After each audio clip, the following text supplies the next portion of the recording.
I don't know whether Eubank will take the rematch. I mean, does he? So how does it work? Like contracted to. He's contracted. Yeah. What if he doesn't want it? He may retire. You know. So his next fight has to be against Conor, or signed to. Yeah. Wow. I mean, that was the whole essence. Unless everyone agrees together. Yeah. I mean, yeah. But you guys want it. I will never respect him, and I can't break bread with him. I can't shake his hand because there are kids that are looking at this fight and this whole situation with Eddie Hearn isn't sugarcoating anything. The Matchroom boss has gone on the offensive, throwing verbal haymakers at Chris Eubank Jr. and raising questions that echo across the British boxing landscape. Even with contracts signed and promotional engines firing, Hearn hints that something's off, and it's coming from Eubank's side. In his view, Eubank doesn't look like a man preparing for battle. He looks like someone second-guessing every step toward the ring. Hearn bluntly suggests that retirement... Conor Benn has got that activity which has plagued him for a long time. We believe he'll be stronger, sharper, and better in the rematch and looking to overturn the result. So, in our mind, nothing else but a Chris Eubank Jr. rematch and Conor Benn ready. Could be Eubank's escape plan, a lifeline to avoid the punishment waiting for him. Meanwhile, Conor Benn is locked in, laser-focused, and ready to unleash war. The difference in energy between both camps is striking. Eubank has been eerily quiet, too quiet. And in a sport where silence often screams doubt, Hearn's suspicions carry weight. Benn, on the other hand, is firing on all... No, Conor come back. He'll be a better fighter. You know, we've got a lot to go back. Well, not a lot to go back, just to be able to take his time. Cylinders. According to Hearn, the fans want blood, and Benn is coming back not just smarter and stronger, but downright savage. This isn't just a rematch. It's a personal reckoning. Enter Nigel Benn, a legend of British boxing and a father outraged. He's not holding back, labeling his son's previous defeat as daylight robbery. To Nigel, the first bout wasn't a fair contest. It was a staged moment Eubank capitalized on, exploiting Conor's vulnerabilities while he was drained and underprepared. Eubank, Nigel argues, is a manufacturer. I want the revenge, man. I want my revenge. I think inactivity played a big part. It's quite product, slick on the surface, hollow at the core. He believes a sharp, refocused Conor will tear through Eubank Jr. without blinking.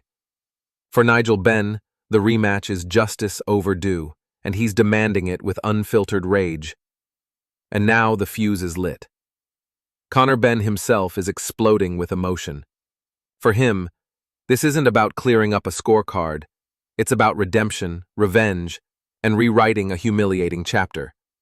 He's called the version of himself in the last fight a ghost. I think Conor wants it next. Eddie was talking about maybe going down in weight, and I think that if they want to get it on, they do it again, in 6 months' time.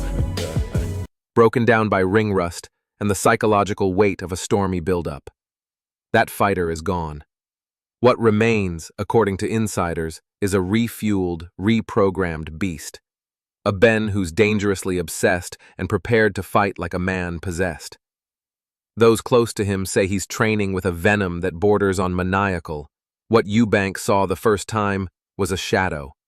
This time, the real war begins. Veteran boxing analyst Adam Smith weighed in with his trademark honesty, declaring the rematch a powder keg set to explode. Eubank Jr. comes through that. Eubank Jr. Canelo. Here we go. That's what we want. We get through Conor Benn, and then we want Canelo. Brilliant, brilliant, mate. Listen. He called it a violent collision of vengeance, ego, and unfinished business. Smith praised Eubank Jr.'s dominant win in the first encounter, labeling it a ruthless message to the division that he's still a predator. But he didn't shy away from critiquing Benn's emotional volatility either, suggesting that Conor's obsession could lead him down a self-destructive path. With reputations, futures, and legacies hanging by a thread, Smith warned that this isn't going to be a boxing masterclass. It's going to be a brawl. Rules. Eubank Jr.'s manager, Elliot Amoko, didn't miss his chance. They don't have the name like a Conor Benn to generate the money like an event like a Eubank Benn does. So Chris is in a sticky situation to where for a title. To bury Conor Benn verbally. With the rematch nearly finalized, Amoko launched a savage attack on Benn's credibility in camp. He dismissed them as delusional clowns who are living in Fantasyland. In Amoko's view, Benn was lucky to make it to the final bell last time. This time, he says, there will be no such luxury. It won't be a boxing match. It'll be a public execution. Amoko insists Eubank Jr. is sharper, colder, more ruthless than ever. And once Benn is erased from the boxing map, all focus will turn to the ultimate target, Canelo Alvarez. That's how confident Team Eubank is. He couldn't box anymore because his legs weren't working. He was throwing a lot of shots, but nothing had any real power or snap because he didn't have it in him. And so he couldn't force his size advantage on. We're already planning the next hunt. And Chris Eubank Jr., he's gone full savage mode. The talking, the controversy, the media noise, he's done with all of it. Eubank isn't looking to outpoint Conor Benn this time. He's looking to bury him. The previous fight, he says, was just a warning shot. The rematch will be different. It'll be surgical destruction.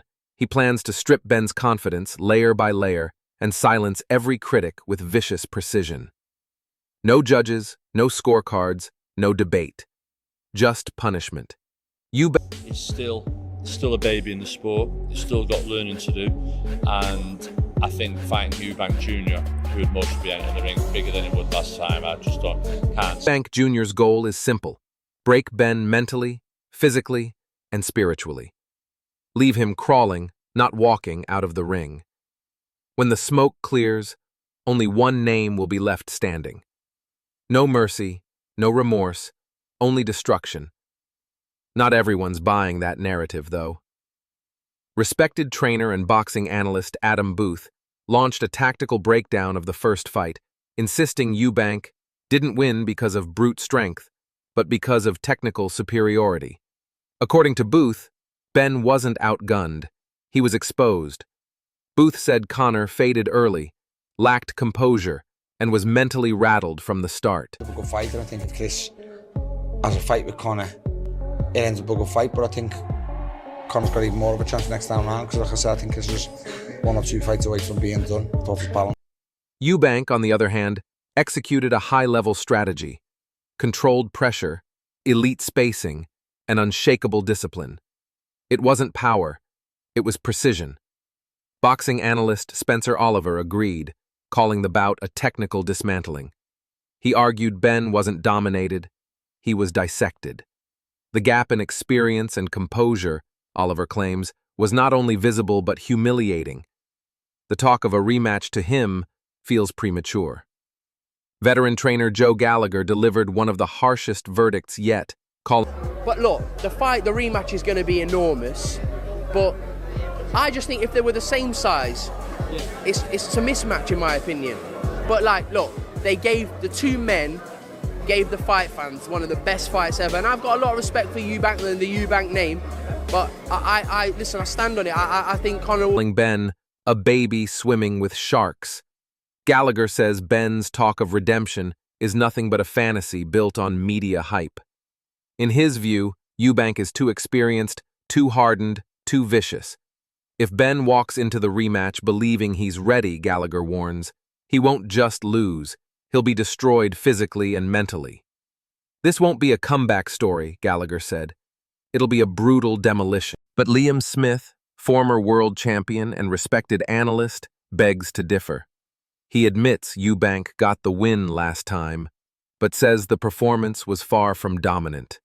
Smith pointed out Eubank's sloppy footwork, deteriorating reflexes, and... Yeah, I believe Eubank was the winner, yeah. There's a couple of people saying about the other way, but no, I thought it was one of them fights where it was so close, and the scorecards probably don't, like, obviously, I had it by 3-4 rounds myself, and they probably don't justify it. Overall signs of decline.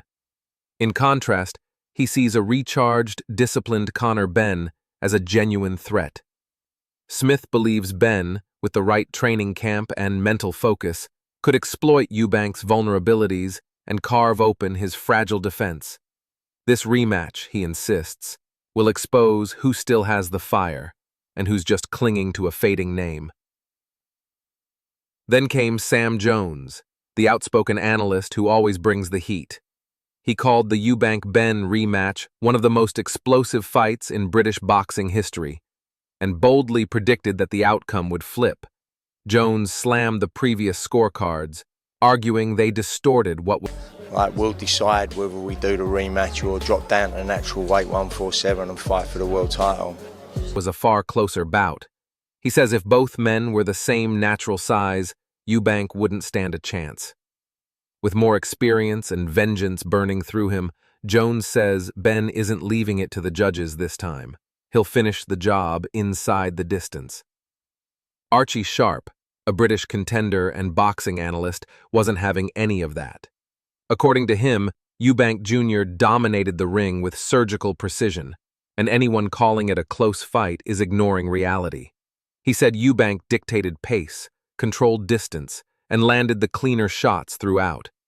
In his words, it wasn't a war, it was a schooling, and pretending otherwise only insults boxing's intent. I was happy. I already knew what he could do, so it wasn't impressed, wasn't about it. But I knew what he could do, and I'm happy he done it. He was listening, and he did exactly what I thought he'd do, and I'm happy about it. Intelligence.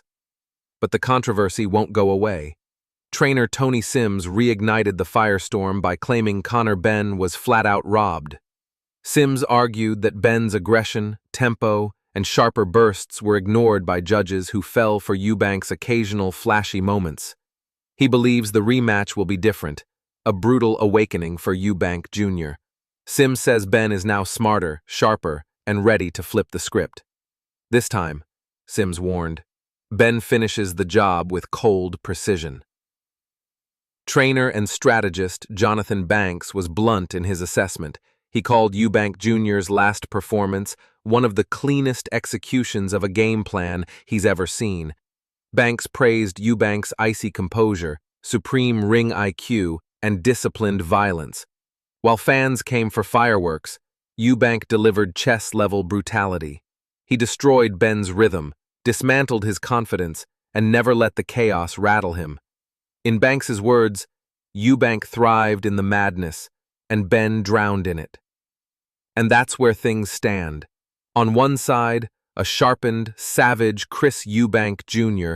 planning surgical destruction and dreaming of Canelo. On the other, a rage-fueled, redemption-hungry Conor Benn, whose obsession is now his driving force. In the middle, a divided boxing community, unsure which man will rise and which will fall. This isn't just a rematch. This is a grudge match soaked in blood, betrayal, and unfinished business. The media war is already in full swing. The insults are personal. The mind games have started. And when that first bell rings, everything could explode. Will Conor Benn rewrite his legacy in flames, or will Chris Eubank Jr. put the final nail in the coffin and walk off into title contention? Only one thing is certain. Someone's career is about to change forever. Don't blink. This is about to get savage. Drop your predictions in the comments below.